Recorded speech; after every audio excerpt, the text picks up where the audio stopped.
Imana ishimwe cyane. Abacuraranze mwagiye hehe?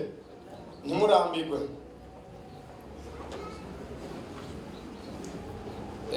Muze mufate muri game yitwa Murire. Tuca turirimba ikorasi ivuga ngo hariya kumva ya Yesu bari batanze igifukamunwa. Mbe abantu baratanga igifukamunwa kandi cyatanguye kera ngo nitumenye ko yazutse. Barahumba twara mubire n'uwo mwicaranye ati barahumba twarabimenye. Twarabimenye. Tubanze dusome ijambo ry'Imana. Turaza turasimba. Tubanze dusome muri ubutumwa bwa Yesu Kristo bwanditswe na Matayo. Dusome mu gice cya 27 duhere ku murongo wa 45. Ndaza ndababwira ingene tugenda turasoma dusimba n'umwanya mutoya. Abaririmbyi bararondera iyo korasi. Haravuga ngo 27 Matayo ku murongo wa 45 havuga ngo uhereye ku isaha ya 6 ubwira kabiri bukorana mu gihugu cyose gushitsa ku isaha y'icenda. Nko ku isaha y'icenda Yesu arasemerera n'ijwi rirenga ati Eli Eli lama sabakatani, risobanurwa ngo mana yanje ni iki kikumpebesheje. Bamwe bavyumvise baravuga batu ahamagaye Eliya. Umwe muri bo acarirukanga yabira sipongo ayuzuza inkarisha ayirungikisha irenga arayimusomesha. Ariko abandi bati banza mugume turabe ko Eliya yongera aturabe ko Eliya yoza kumukiza.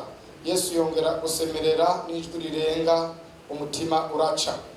Ibitangaza byabaye Yesu acikanye. Igihuzu gikingiriye ahera cyane urusengero kitanamukamwo kubiri uhereye hejuru gashitsa hasi. Isi iratigita, ibitandara birasidagurika, imva ziruguruka, imivyimba myinshi yabera bari basinziriye irazugwa.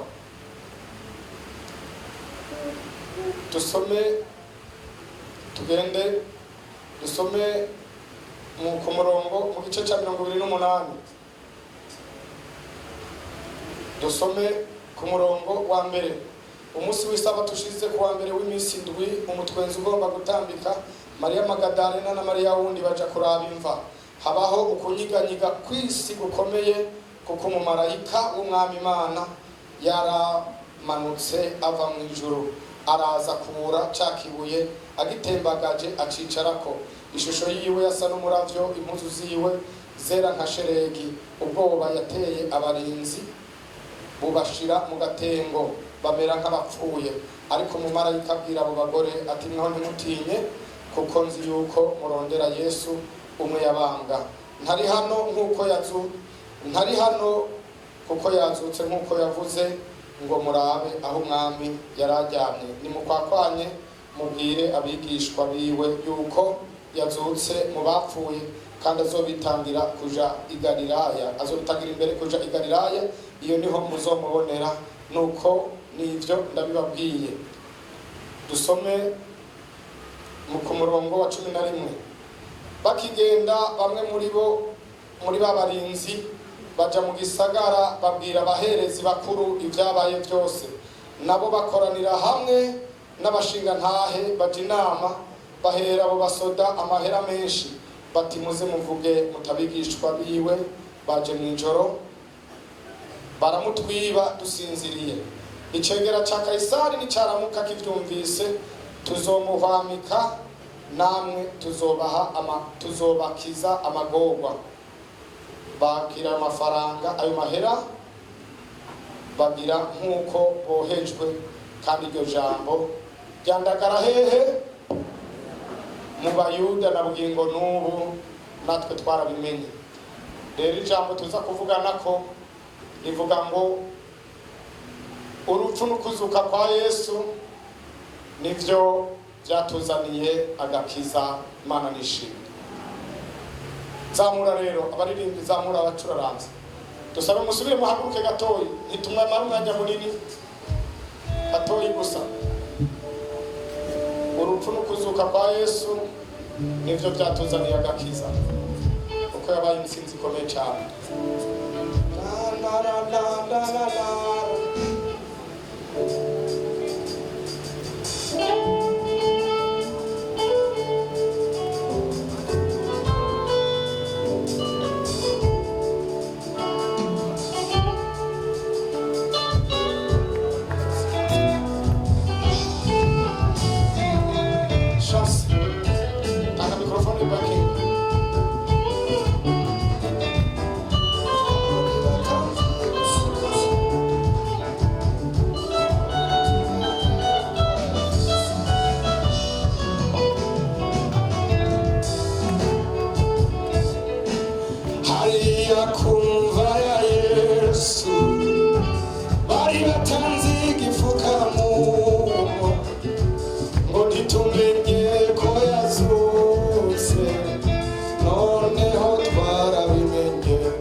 Amena.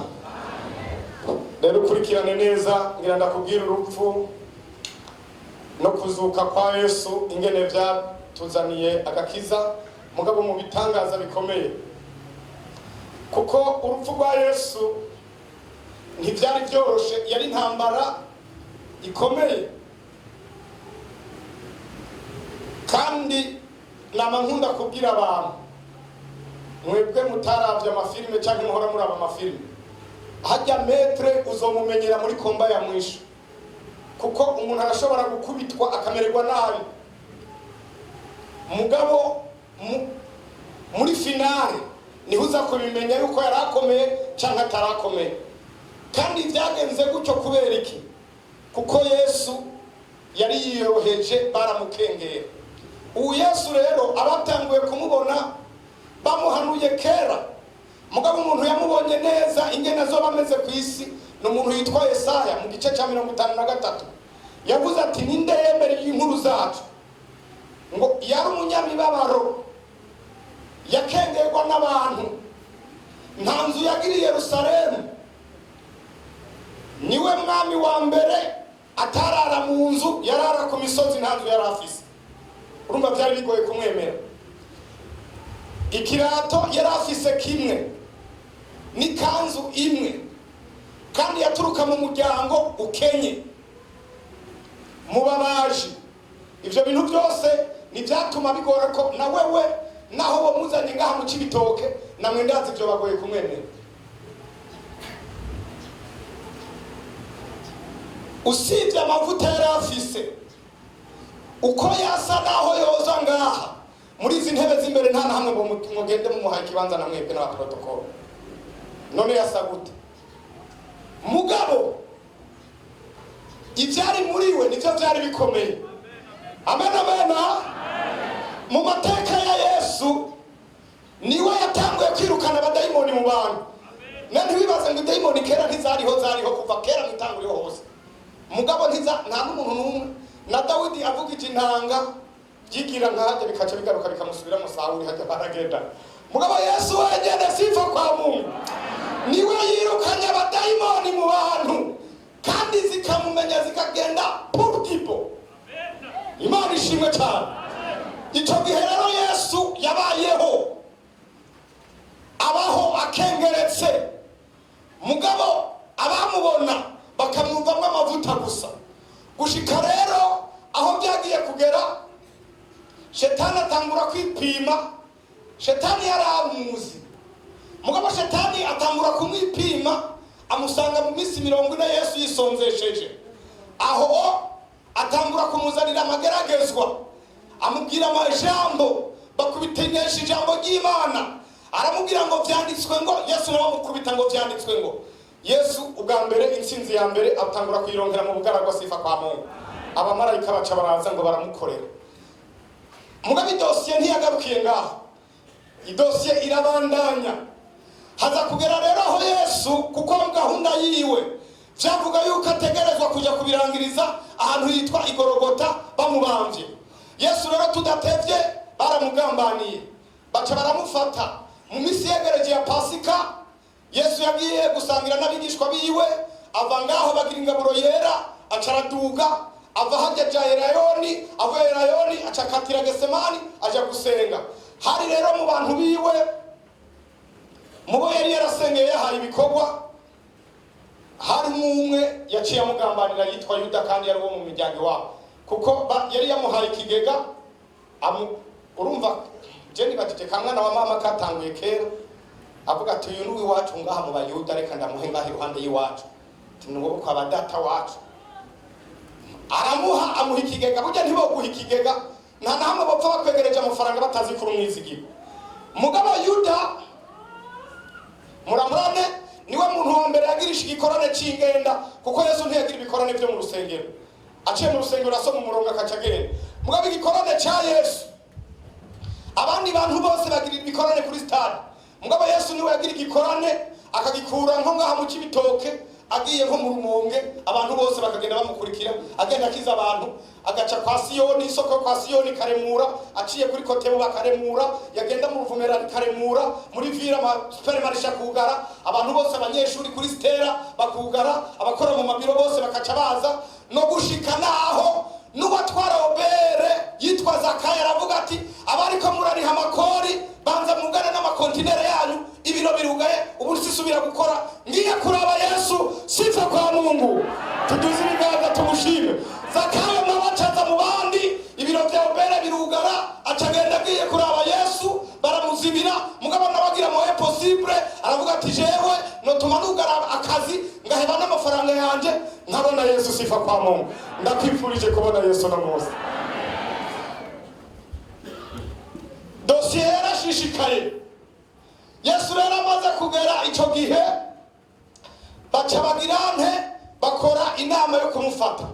Bamusanze ahantu hitwa Igetsemani baca baramufata. Idiri yari yakoze uwitwa Yuda wari mu bantu biwe bo hafi, hajya umuntu wese ntagugwa n'abatamuzi. Nico gituma mukwiye kwitonda, ntimuze mwigere mwemera abantu bose yuko ari abagenzi. Ujya wewe witwa umugenzi akugambaniye, wewe ntiwikangura, uzokwicuza mu nyuma. None si yamugambaniye, yaramugambaniye cyangwa ntiyamugambaniye? Ariko birabandanya, idosi irabandanya. Yesu bamufashe rero baca bamujyana ku mugabo yari umuherezi yitwa Kayafa. Abaherezi bose bakuru niyo bari baca bavuga ngo bamwice, bamucira urubanza. Bamuciriye urubanza mugabo kugira ngo abantu ntibaze kwikangura, Yesu baramugambanira. N'ubu ngo hariho abantu b'abavoka bize amategeko bariko barashaka kurangura urubanza rwa Yesu ngo barurangure ngo kubera ngo bamuci ngo sentare yashashe mu ijoro ngo kandi kizira ngo mu mategeko atabirimo. Ngo baramugambaniye ati je nize amategeko ndangura urubanza rwo kwa Yesu. Abavoka namwe murakundi kenda mubaburaniza amatongo n'amaparaseri yo mu gisagara. Yesu vuga ngo byararangiye. Amen. Dosiye rero irabandanya, ageze kwa Kayafa baramugambanira, baramukubita, bamugirira nabi. Niho na Petero yagiye kumwihakanira kwa Kayafa. Mugabo bavuye kwa Kayafa baca baravuga ngo ntitwomugenza gutya ntitumwicire, reka tumushire prokirere icegera cya Kaisari yitwa Pilato. Baca baramurengana bamujyana kwa Pilato. Izo dosiye zose zariko zira mu ijoro. Hanyuma mugabo ngo bamwambika urugori rw'amahwa. Yesu bamugirira nabi, aranuma arihorera. Bakamubaza akihorera, bamubaza akihorera. Burya ikigwanishwa gikomeye nasanze muri runo rugendo rwo kujya mu ijuru ni ikigwanishwa cyitwa kwihorera, sifa kwa Mungu. Hanyuma bamukura ngaho saa 3 baramujana, ariko araduga ava ngaho ahura n'umugabo yaragiye nk'abahungu biwacu baje muri Malawi no muri Mozambique na Zambia bagiye gupagasa. Hari umugabo nabavuye muri Libya hariya kwa Ibengazi kwa Kadafi bita Ikurere, araduga yitwa Simon. Baca bahura, Yesu nawe yamaze kuva amaraso y'ikirenga umutwe wose ari amaraso, aha hose ari inyama, bari bamukubise bamumereye nabi. Baca baravuga ati fata aka kanyamahanga, kuko abantu bose bavuga ati ntawe umutwaza umusaraba kuko ni kivume, ayo maraso yiwe twe ntayo tukeneye. Mugabo baca bavuga ati turabonye umunyamahanga mufata. Baca baramufata. Hajya nico gituma je nababwiye, je naho nzoji Buraya sinzogumayo. Narabonye ibihugu byo hanze, ntiwidegenza nko mu Burundi. Abamaze gutembera murabimbwira. I Tanzania baraduhakije turi mu ndege, turi kumwe n'umuntu, indege iramusiga. Indege imusize acaraza asanga twuriye nawe hariho urupapuro agakaratasi baguhakitwa passing board.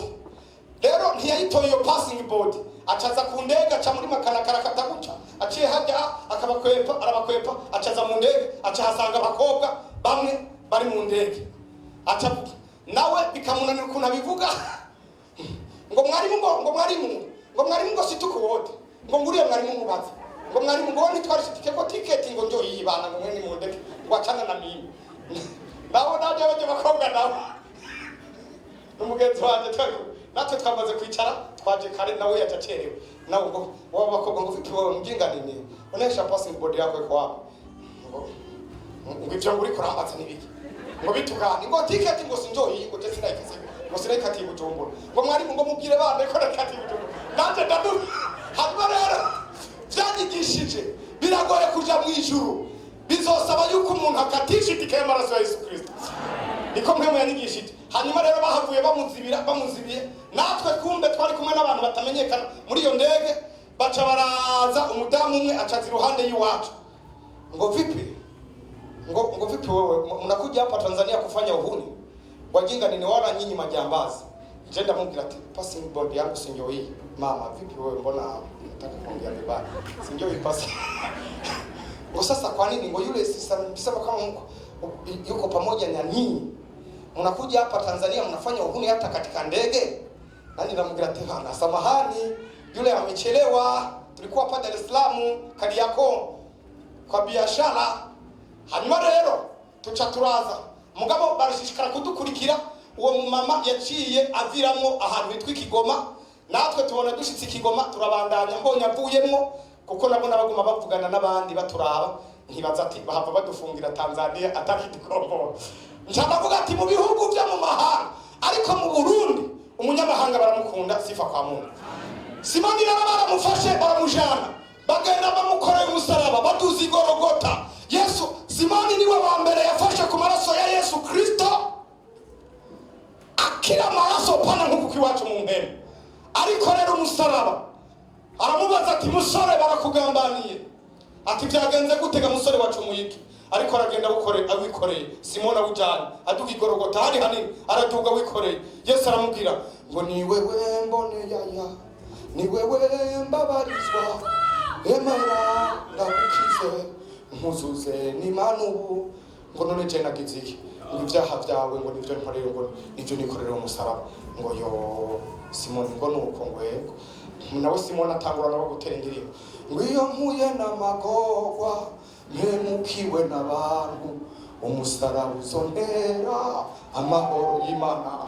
Baragenda umusaraba Simoni uramuremera nawe aravuga ati jewe barampemukiye, jewe sinzi dosiye zini wanyu, je sindi wiwanyu, je ndingenzi.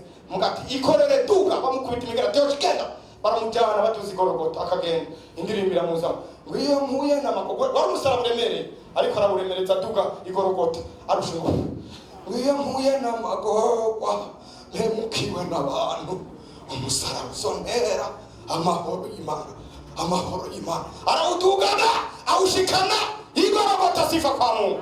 Yesu baba baramubambye baca bamubambana n'ibisuma bibiri. Ndakubwira igisuma kimwe cyagiriwe ubuntu bacita Dismas. Ndakubwira ahantu ndafise aho nabikuye, nturabe muri Bibiliya guje kurondera ngo Dismas muri Bibiliya. Uranze ndakwereka aho nabisomye jewe kandi ndiho, kuko narondeye mu bitabo byinshi nsanga mu mateka icyo gisuma cyitwa Dismas cyangwa Gestas kijya cyamwihakanye nacyo bacita Dumakusa. Ndakurangira ko ujya kubisanga. Basi wewe kubera abafise application ya ChatGPT Bible bandi tutsa gutya ndabe uraza kuraba muri ChatGPT basi mu gitabo ndakubwiye igitabo niho hamenye nari bimaze kuvyumva na confirmation nayikuye muri ChatGPT cyanavuga ati ko no mu bitabo nabibonye na ChatGPT bimbwiye yitwa Dismas niko cyitwa kijya gisuma. Kandi bara uwitwa Dismas arambabarira mugabo mba n'izina ryiza yagiriwe ubu. Hanyuma Yesu rero baramubanje kuva ku isaha 3-6 Yesu ubwira kabiri buca burakorana, hamara amasaha 3 kugeza ku isaha 9 batabona bariko baramurikisha udutoroshi. Hanyuma rero ngo arasemarara ngo aravuga ati Eli ramasapukatani, ati nigiki gikumebesheje gamana yanje na urampevye kwaba biwacu bose bangambaniye na Yuda wona ari nahaye ikigega yarangurishije, abitwa abaherezi barenga abakozi b'Imana barambambishije, abayuda barangiriye nabi, abaroma bashize ku musaraba. None kuva mu gatondo hose kugeza aya masaha nawe wampevye, niki kikumpebesheje? Ararira arasemerera, mugabo nawe yabisenze mu rurimi batumva, avuga ngo Eloi Eloi lama sabakatani, ko yanse kuvuga ngo Mana yanje kugira ntibavyumve yuko ariko arataka. Mugabo acavuga ngo ariko arahamagara Eliya mwabahungu mwe ngo muramakaba ngo mwitegure ngo urazi ko Eliya azana umuriro ngo aratumara. Baca baripanga ati bamwe komanda ndamubona panza basota ngo are ngo batanu ngo jahajya ngo nawe ngo hariya ngo nawe tegere hariya ngo nawe tegere hariya ngo muzibire ngo ntege gusubira kwinjira ngaha ngo mukabona Eliya je ngo muca mumufata mu muterekamba nawe nyene ngo minoti muce mu minota. Bararindira ko Eliya aza barabura ngo asubira gusemerera ngo acaravuga ngo birarangiye. Sifa kwa Mungu, ndumva birangiye. Wowe ufise ibibazo birarangira, ibyaha birarangiye, mitwara abantu irarangiye, impemu mbi zirarangiye. Sifa kwa Mungu. Ngo acaracikana, acikanye acaba ibitangaza, batangura kumva bamubambye hariya muri Irare Igorogota kuri katedrale ngo ahera urusengero. Igitambara kica kiramomoka, abantu bose batangura kukiraba, baraharaba indani hose. Nta byari binyegeje. Ngo batangura kumva isinya mu gigima, tremblement de terre. Abasoda bose n'inkoho zabo bagatangura baramurikane bahagarara bumva bose ngo isirikira bomba kuri. Bakumva rero ibitabya abantu habuye cyane. Ibitandara by'amabuye biriko birameneka. Bakumva igitandara ngo wamenga ni bya bintu biheruka kuwa kabiri hahariye hakurya. Abantu bose barahabutse. Ngo pastor ngo none ngo bari umuhero ngo twumvise. Teka nta muhero ntura. Muri gumye. Hanyuma ibitandara byarasadutse gushika n'abajeshi bose baranyiganyiga. Abasoda bose basigara bahinda gashitsi hanziko cyane. Hanyuma umwe ngo abasoda bacaravuga ati umukuru wabo ngo mwabahungu ngo turakunda ibyo tubanga. Ngo uyu muntu yari umwana w'Imana. Ngo do posta Merespe de poste bakagira gutya. Ngo yari umwana w'Imana ngo turagonda kurahi. De poste nawe ati turahatswe. Baca rero acaracika. Hari rero umugabo umwe yitwa Yosefu w'Umunyarimataya. Ndabipfurije mwese Imana ibaha amafaranga mu izina rya Yesu Kristo. Kuko amafaranga zo kwinjiza wowe utokwinjiye. Yosefu w'Umunyarimataya ngo acaragenda kwa Pilato. Ngo ari umwigishwa wa kwa Yesu mwibanga. Niwe wanyene hadobereye arashika kwa komanda hariya kwa procureur Pilato. Aramubwira ati nyakubaho je nari nje gusaba ikiziga cha Yesu. Ati kubera ikigahinda Monsieur Yosef ati jewe twahora tugenda mu ijoro na Nikodemu akatwigisha neza akatubwira umurongo tukanezera. None rero n'ikiziga ciwe. Pilato ngo aratangara arabaza komanda ngo telefona hariya ku position ati yamaze gucikana wa mugabo. Atego yacikanye turahatswe atijyanya mu gigima ariya ma etage wumvise bomotse biriya bintu byariko biraturika yaracikanye n'ibitangaza bihejeje. Sifa kwa Mungu. Batangara Paulo ndabona afise motorora chef de poste yari hajya yitwa Longinos niwe yari hari ariko natanga ati November facile catastrophe ici à Golgotha ce n'est pas possible il faut intervenir bato na ngo afu nabona bakamusubiza ngo no ngo vuvuranje ngo litoma ngo ifo envoyer ngo bana benshi mu barungika ngo kubera turabona haraba ntabwo dushobora kurungika kuko natwebwe inzu ziriko zirabomoka twumva ibintu biturika ntituzi yuko batwatatse ati amabombe twumva amabombe minimeje ati avu ngo nimugume ngaho ngo mu mwanya ngo turagisubira mu ngwavu akaza yumva umuntu ngo amvoye arufasi yero baba nikaba harababa muri tamajoro y'abaroma harababa mu makambi muri region militaire harababa muri jetruwa harababa ahantu hose harababa vuga ngo kurupugwa Yesu hose harababa sifa kwa Mungu. Ndamubona Yosefu ngo caragenda yakikiziga cha Yesu arachaka ngo kuko Yosefu yakumye ku telefone aguma baza ati mumba mugejeje he atuba mugejeje Igorogota atubigeze gute ati turabona bamukomerekeje bamubabaje hose ati none bimeze gute ati umutwaje umusaraba n'umunyamahanga tutazi. Yosefu arashishikara kubaza ku telefone ati bimeze gute ati barahejeje kumubamba. Yosefu ashishikara kubaza ati murambwira abagenzi ati ubu ati iyi sirikira tigita yari kora semerera ati none ubu isiratigisa ati none bice bigenda gute ati baracambwira ati Yosefu ati ntusubire kubaza yacikana. Yosefu acaragenda ati muranuma jengeye kwa Pilato kwa kikiziga ngo acajane bitambara kimeze neza ngo aragenda ngo arafukama. Ndamubona Yosefu agiye kubambura Yesu ku musaraba. Sifa kwa Mungu. Amukura ku musaraba n'impuzu yiwe aravuga ati mwami wanje ndakubaha n'ubu naho wapfuye ndazi yuko ari wewe Kristo ndazi kuzogaruka ku miherezo ryiza ati ibi byose ndagukoreye ndazi uzobyibukanya kubaho ngo caramufata.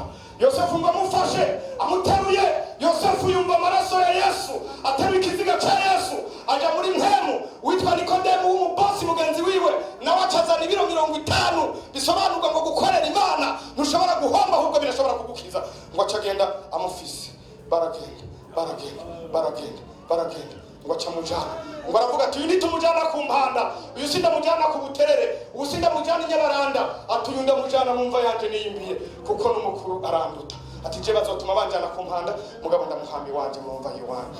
Ngo aca mushirayo ngo ibyanditswe bishike ngo yahambanwe n'abubahwa baca baramuhamba. Bagenda kumuhamba babaherezi barasubiyeyo baja kwa Pilato. Pilato arababwira ati basha mwebwe narababwiye yuko atari mu bitabo nasomye by'amategeko mwaramugambaniye, ati muri imenya mwebwe tuzobisubiramo. Hanyuma rero baca bavuga ngo wewe duha abasoda gusa ngo bamurinde ngo kugira ntibamwibe ngo yohava bavuga ngo yazutse ngo kandi niko yavuze. Aca bahereza iposition baca baragenda barapanga. Komanda wabo ariko komanda kiri ku musaraba ujya ronje yari umukomanda ajetwa iby'amatrotire muri batayo mu Baroma batrotira abantu mu kugira naba abantu ngo aramucumita mu rubavu. Nawe Yesu aravuga ati jewe ntanzigo ngira ungiriye nabi umwasi wawe niyasonza umugaburire, niyakugirira nabi umugirire neza, tereka ndagukiza shayiko gihe ngo rafise akajisho kamutse yitwa Ryankaribona. Kubita gutya Yesu acari concentrate ricari kwa mujisho ricarira humuka ngashakagize gucacara mbona ngo acavuga ngo ngo mwese ni muhagarare ngo yari umwana w'Imana. Mugabo ngo umuguverineri muri cyo gitabo nasomye ngo aciye amucururimi ujya Longinos bacha mukatururimi ngaha. Longinos ngo bamukatururimi ati uri komanda do poste wewe urashobora kuvuga yuko yari umwana w'Imana kandi ariko twamubanga. Ati yari umwana w'Imana ati mucururimi bacha mucururimi. Bamuciye ururimi ngo acagenda asubira mu ikamba. Ngo yarengana naho nciye Igice by'abakamiye nabone nari mujije kwa bireha biranka nari naragiye muri polisembe biranka abaganga b'amaso byari yabananiye umugabo wankijije atarinze kuncisha mu byuma ngo ngana mukicira bamuciruri wa mu guverineri nawe ngo yahavuye yihana sifa kabo. Dusoza rero finale aho yagiye kubera ngo bamushizeyo bamuhambye kuri yanga ngo batabazana beto. Bibiliya bivuga ngo ni shashara ariko ibuye ntibarihomesha ishashara barihomesha beto. Baca bazana beto n'amasika barashirako baca barabeto nati ntazozuke naho bazozana Martomase ntibazohamena. Baca bashira ni position irindi. Mugabo mu mwanya mutoyi ngo kuwa mbere w'imisindwi mu bucagucagu sifa. Vuga ngo mu bucagucagu sifa kwa Mungu. Bazabumva babasoda bari ku position bacunze. Bumva isi tanguye gutigita. Basubira kuri motorora barasubira ngo vuba November rufasiera ngo catastrophe encore ngo ya danger encore ngo il faut intervenir ngo buhoho birarangi ngo sinka bimwe byambere ngo turabona n'ubundi muntu mugabo ngo ntidushobora kumufata ngo tubona ari umuntu akomeye nawe ati mufate attaquer ati ya nous ne pouvons pas attaquer, c'est autre chose, c'est un grand homme qui ne peut pas être touché, alors il faut amener les autres. Non, vous couragez, vous-même. Bagazangaho ngo marayika charasa amanuka mu mukogota witwa Nyamugigima. Ndiko ndumva marayika biragigimisha ibintu arabisitabura asitura cakibure ngo aragitembagaza ibibuye bigira bitembagara bizira rya Yesu wataracicarako ati wakibuye we muzosubira kugira amanyama ikibuye cyawe nikizosubira kugira amanyama marayika acavuga ati umugabo nasubira byuke bose ndababona aho bari bajyana umwe akagira ngo de poste ngo merespe ngo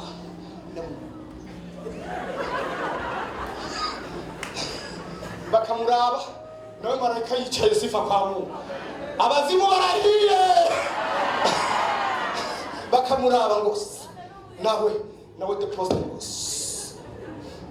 ubundi nawe ngo de poste ngo silence tais-toi. Hanyuma rero marayika atembagaza ikibuye Yesu acaraduga sifa kwa Mungu.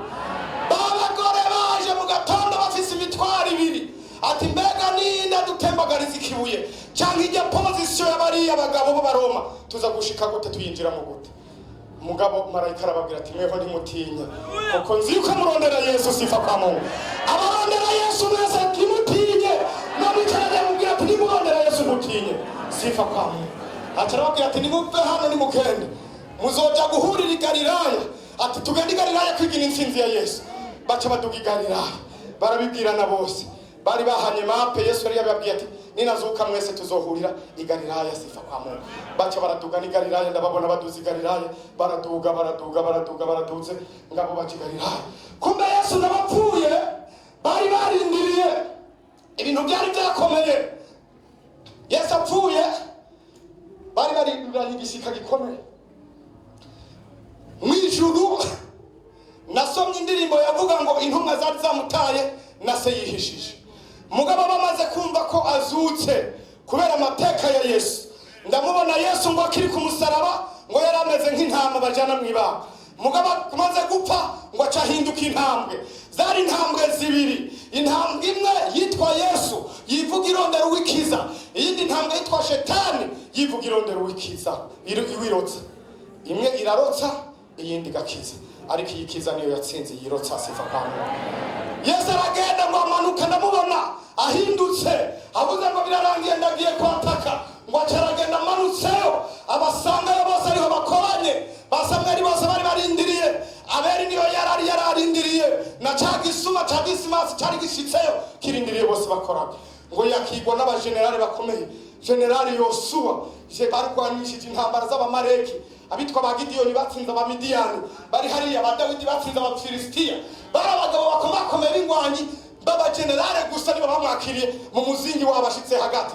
Baravuga ati commandant suprême de force de défense nationale de ciel arachitse siroteremena amuzordre bose barahaguruka baramusaribo rope. Baravuga ati umukuru wabo ati ijambo turihaye representation nyakubahwa Abeli niwe yatangiye gushika ngaha. Umukuru w'akarere Abeli niwe yari nyuma yahashitse ubwakwe. Abeli ngo aragenda ngo aramubwira ati nyakubahwa turagushimiye kuje kudutabara. Ati mugabo je wanyishe urubanza ngenda rushingishije n'ujya grand frère yitwa Kayini. Yesu avuga ati Kayini hariya kwa sobuja Shetani. Aho rero Shetani Yesu yari yamaze kugitera ikamba kimeze gutya, n'abadayimoni bose batinye. Abadayimoni bari bamaze guhunga. Hanyuma yakigwa n'izo ngabo. Samuel ati nanje nyakubahwa umupfumukazi w'ahantu hitwa Endori yahoraza kunzura ngaha atumwe na Sauli. Sauli yari n'ibikanda. Ati n'uwo mupfumukazi na Sauli yabikoze bose hariya kwa Shetani. Ngo yagiye abaciriye urubanza. Ngo acabwira abiwe ati banje mwese ni muzi Yesu aragomba kuza gutora abiwe. Aba Yesu ni mureme turi hafi gutaha. Ngo azoza kudutora agarutse. Hanyuma rero ngo arabegeranya bose abashira ababwira ati are mwese zuka ndimuye paradiso. Baca baraduga bose.